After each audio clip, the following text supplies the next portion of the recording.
Hey guys, welcome back to the channel. Over the past few weeks, I've been testing out Monzo's Plus membership level, and in this video, we'll be focusing on whether it's truly worth forking out the £5 monthly cost for this membership. So we'll be talking through each of the benefits, and I'll spill the beans on my own experience with it as well. But before we do that, if you're new to the channel, I'm Alex, a management consultant by day, and on this channel we like to discuss all things finance with particular focus on how to grow your money. If you'd like to follow my personal finance journey with regular updates on my Invest Engine and Monzo portfolios, as well as a bunch of other personal finance videos, I really appreciate a subscribe. But for this video, let's get into it with a straightforward, no-frills exploration of Monzo Plus to uncover whether this could be a financial game changer for you or just an added expense. So let's bring up the app and let's go through each of this membership level's benefits one by one, and let's compare the benefits of Monzo Plus to the standard free account so you can gauge whether it's worth that upgrade. And the first benefit we can see here is that you get 4.60% interest with Monzo Plus on your savings. And this is a superior interest rate compared to the standard free Monzo account. You get 4.10% with the standard Monzo free account for your savings, and with this you get 4.60%, so it's a 0.50% uplift with the Plus membership. And in my opinion, this increase isn't enough to justify you paying £5 a month for your Monzo membership level, especially because you can get higher easy access interest rates elsewhere with other banks. There's quite a few banks out there at the moment which offer over 5% in interest for your easy access savings. And for example, myself, I don't keep my savings with Monzo, even though I have the Plus membership level, as I can get a higher interest rate elsewhere. So the first benefit here, in my opinion, isn't enough to justify you forking out that additional £5 a month. The next benefit is in a similar bucket. This benefit allows you to add other bank accounts and credit cards to Monzo to bring all your finances in one place. So basically it enables you to add your details of other bank accounts you may have, so you have visibility of all your bank accounts in one single place. So you can see all your balances on your Monzo home screen, and it just makes it really easy to keep an overview and visibility of your transactions. And this isn't enough functionality, in my opinion, to justify £5 a month either, as other banks out there allow you to do this for free.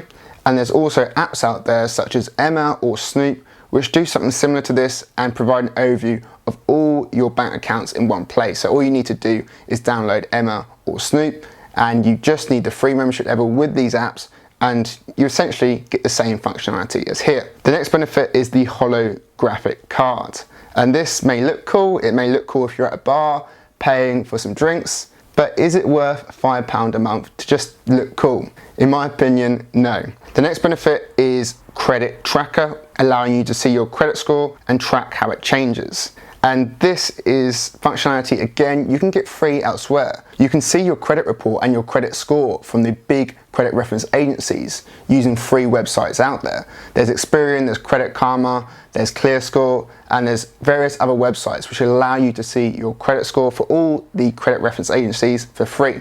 So again, it's not worth paying £5 a month for functionality you can get free elsewhere. So for 3 of the first 4 benefits on this list, you can get the equivalent, if not better, functionality elsewhere for free. However, the 5th benefit does provide some value in custom categories, and this is what it says on the tin. It allows you to group your spending into specific categories. You choose the title of the category, and you choose what types of transaction go into that category. So this may be good for those who want to budget and who want visibility on their spending habits, so they can see if they're spending too much in a specific spending category. They have visibility of that, and they can then decide on the next action to control that spending habit. So this may be good for those who want to budget in an easy way, as categories allow you to do that. The next benefit also has some value for budgeting, and this is virtual cards. And the reason why it has value for budgeting is because virtual cards can be used to pay directly from pots. And for those not aware, Monzo has something called pots. You can create pots, and most people use these pots for budgeting purposes. And the way they typically work is that you have your main bank account, and then you have money sent to pots, and each pot is effectively used for a specific type of bill, a specific type of spending habit. So you may have a pot for your standard utility bills, you may have a pot for eating out, and every month you put money into that pot to be used for that spending habit, for that spending category. So if I had £500 a month in my eating out category, then that would be my budget for the month for eating out, and I can only use the money in that pot for that purpose. So it keeps you strict with your budget by using this pot concept. It's very similar to piggy banking. In fact, it's the modern development evolution of piggy banking. However, the problem with Monzo pots normally is that you can't pay directly from the pot if you're just using the standard Monzo free account. But with virtual debit cards and with this benefit of the Plus membership, you can pay directly from pots. So you can use a virtual debit card to pay directly from the pots. And this just means it's less fiddly in terms of budgeting. The alternative is having the free account, setting up the pots, and just moving money back and forth from your main account when you want to use it. And this could be quite fiddly to keep control of. It's much easier to set up virtual cards and have a virtual card set up for each of your pots, so then you can use the appropriate virtual card for each of those pots, and you're very strict then with your budget. So this is an awesome benefit for those who want to stick to a strict budget. And it may seem counterintuitive at first to fork out an additional £5 a month expense if you are very strict with your budgeting, but if it enables you to save more than £5 a month by allowing you to be strict with your budget, then it could be worth it. As although you're forking out £5 a month, you may potentially be saving a lot more if you strictly stick to your budget because of this tool, because of this functionality. So there's a lot of value in this feature for some people. Other people may also quite like virtual debit cards for the security benefit. As you're never using your physical card's details, you're creating virtual cards, and some people like to do this for security concerns as it gives them peace of mind. So there's a couple of benefits around virtual debit cards, which may mean that this Plus membership is worth it for you. The next benefit is advanced roundups. Monzo has a standard free feature which allows you to round up transactions and put that rounded amount into a savings pot or any kind of pot. And with advanced roundups, this allows you to put aside 2, 5 and 10 times as much spare change each time you spend. So for example, with the 2 times roundup on, spending 90p would put 20p into your pot. And this, in my opinion, is a bit of a niche feature. Not many people will actually use this. People who use the roundup feature will just stick to the standard roundup, and people who want to save a little bit more will set aside more in a pot themselves manually. So this feature, in my opinion, again, doesn't really justify forking out £5 alone. It's quite neat, but it doesn't justify paying £5. The next benefit is cashback on international transfers. And with this, you get 0.3% cashback on up to £25,000. So that's £3 back for every £1,000 you send. And this could be a neat feature for those who are sending a lot of money abroad internationally, but it suits a very niche audience who are doing that.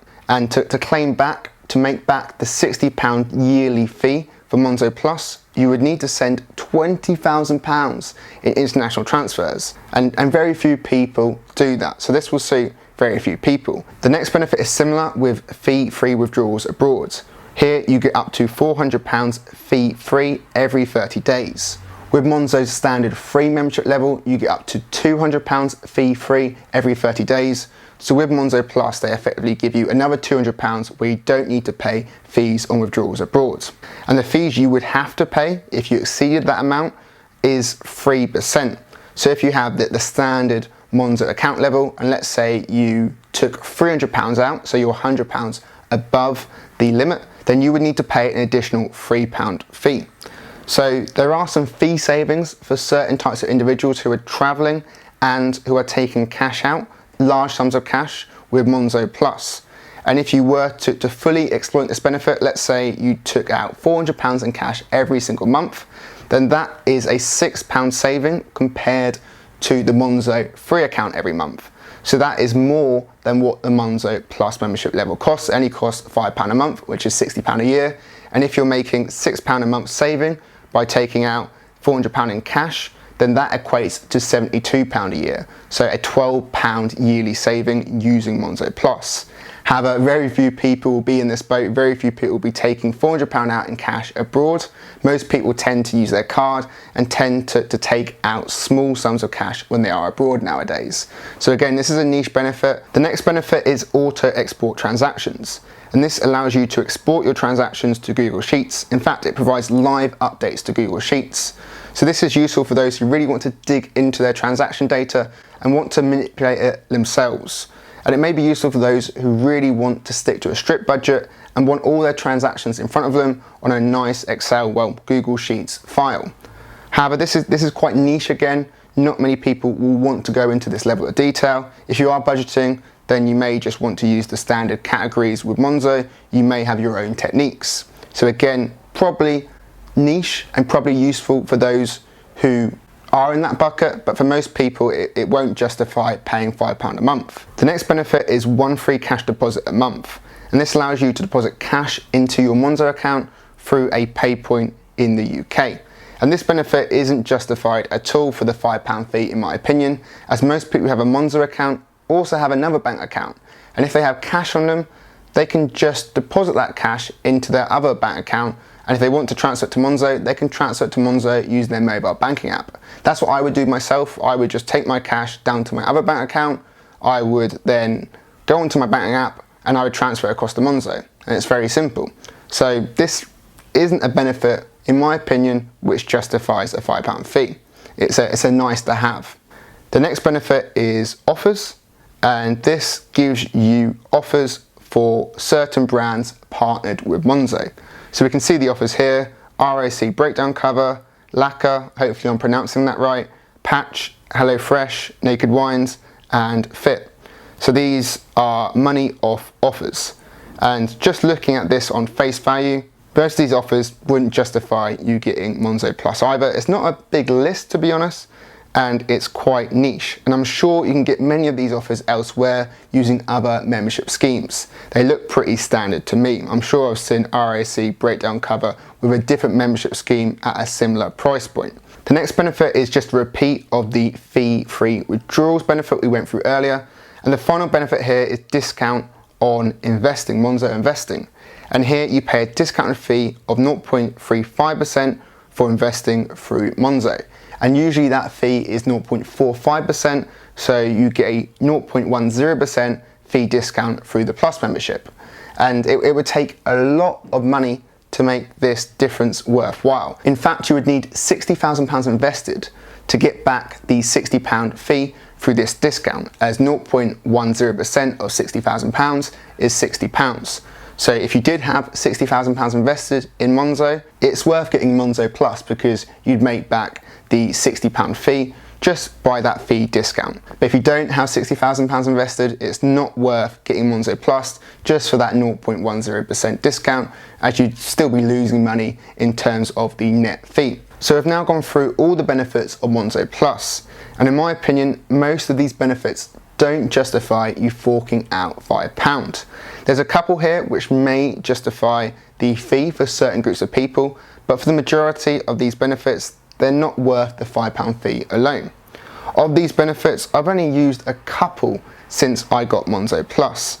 I've used custom categories, I've used virtual cards, and I've had a good experience with these benefits, and I can see that these benefits could be justified for those who want to stick to a strict budget and those who want to use Monzo to do it. The other group Monzo Plus could suit is the international go-getters, those who are transferring a lot of money internationally and those who are withdrawing a lot of cash internationally. If the level of fee savings is greater than the Monzo Plus membership level cost for these individuals, then the Plus membership is worth it. But if it's not, then of course the Monzo Plus membership level is not. In my opinion, the main group who are suited to the Monzo Plus membership is those who want to use Monzo for budgeting purposes. I'm not going to use Monzo for budgeting purposes, so I'll be cancelling my Monzo Plus membership. I liked exploring it, however it doesn't have enough benefits suited to me directly to justify the £5 fee. If you're exploring and trying to work out whether Monzo Plus is worth it for you, go through the benefits and see if they're suited to you, see if you would use them. If you want to check out another feature set of Monzo's which I think is great and I think will suit most people, you can check out a video around here going through Monzo Cashback. A great feature and something I think will bring a lot of people to Monzo and make a lot of people use Monzo as their primary bank account. But for this video, I hope you found it useful. Thanks for watching.